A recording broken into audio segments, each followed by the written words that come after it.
నల్గొండ జిల్లా చింతపల్లి మండలం అనాజీపూర్ గ్రామంలో సర్వే నంబర్ 61లో గల సుమారు 6 ఎకరాల ప్రభుత్వ భూమిని ఈ గ్రామ ప్రజలు తరతరాల నుండి శ్మశాన వాటికకు ఉపయోగించుకుంటున్నారు. అయితే ఉన్నట్టుండి భూములకు రెక్కలు రావడంతో రియల్టర్లు కన్ను ఈ ప్రభుత్వం భూమిపై పడింది. అదే గ్రామానికి చెందిన కొందరు కబ్జాదారులు ఈ భూమిని చదును చేసి అందులో జొన్న పంట వేసి ఆ గ్రామ ప్రజలను భయభ్రాంతులకు గురి చేస్తున్నారు. ఆ గ్రామ ప్రజలు ఈ ప్రభుత్వ భూమిని కేవలం శ్మశాన వాటిక మాత్రమే ఉపయోగించుకోవాలి కానీ మీరు సొంతంగా పంట వేసుకోవడం తగదు అని వారితో వాగ్వాదానికి దిగారు.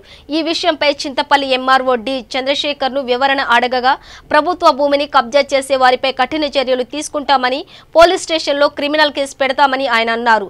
అయితే గతంలో ఉన్నటువంటి ఎంఆర్ఓ సునంద మరియు విఆర్ఓ నాగలక్ష్మికి ఫిర్యాదు చేయగా ల్యాండ్ ఎంక్వైరీకి వెళ్లి ఈ 61 నెంబర్లో గల 6 ఎకరాల భూమి ప్రభుత్వం ఆధీనంలో ఉందని దీనిపై పూర్తి హక్కు ప్రభుత్వానికి ఉందని కేవలం శ్మశాన వాటికకు మాత్రమే వాడుకోవాలని వారు అన్నారు. తక్షణమే ప్రభుత్వం నిధులు మంజూరు చేసి శ్మశాన వాటికకు చుట్టూ ప్రహరీ నిర్మించి అందులో తగిన సౌకర్యాలు కల్పించాలని గ్రామ ప్రజలు కోరుకుంటున్నారు.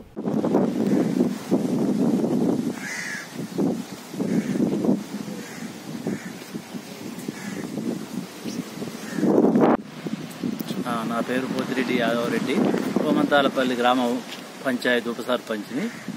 ఇక్కడ అనాజపురం గ్రామ శివారులో 61 సర్వే నెంబర్లో కొంత గవర్నమెంట్ భూమి ఉంది. దాన్ని గతంలో పాత ఊరుకు ఉన్నప్పుడు కాష్టాలకు ఊరుకు సంబంధించి శ్మశాన వాటికగా వాడుకునేవాళ్ళు. ఇప్పుడు దాన్ని ఒకరు చూసి ఒకరు కొంతమంది ఆక్రమణకు గురి చేస్తున్నారు కాబట్టి ఆక్రమణను నిరోధించడానికి గ్రామస్తులు అందరూ కలిసికట్టుగా దాన్ని వ్యతిరేకిస్తారు ఆక్రమణలు. కాబట్టి ఆక్రమణల మీద ఇక మీదట కూడా ఇలాంటి ప్రయత్నాలు చేస్తే గ్రామస్తులందరూ కలిసి దాని మీద అధికారుల దృష్టికి తీసుకుపోయి ఆపేందుకు సర్వశక్తుల ప్రయత్నం చేస్తాం. నా పేరు ముదిగొండ శేఖర్. మా గ్రామం అనాజీపురం, మండల్ చింతపల్లి, నల్గొండ జిల్లాలో 61 సర్వే నెంబర్లో మాకు ఇంతకుముందుకు శ్మశాన వాటిక అనేది ఉండేది. గతంలో కూడా ఒక శ్మశాన వాటిక చచ్చిపోయినోడు బతికినోడు కూడా ఆడ ఉండేది.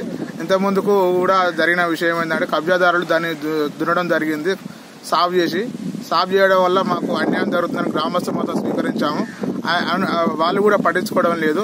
మీరు ఏం చేసుకోవాలని చెప్పేసి మమ్మల్ని ఎంకరేజ్ చేయడం, అది మమ్మల్ని ఏం చేసుకోవడం ఏడికైనా సిద్ధమని వాళ్ళు అంటారు. మాకు అన్యాయం జరుగుతుంది గ్రామానికి.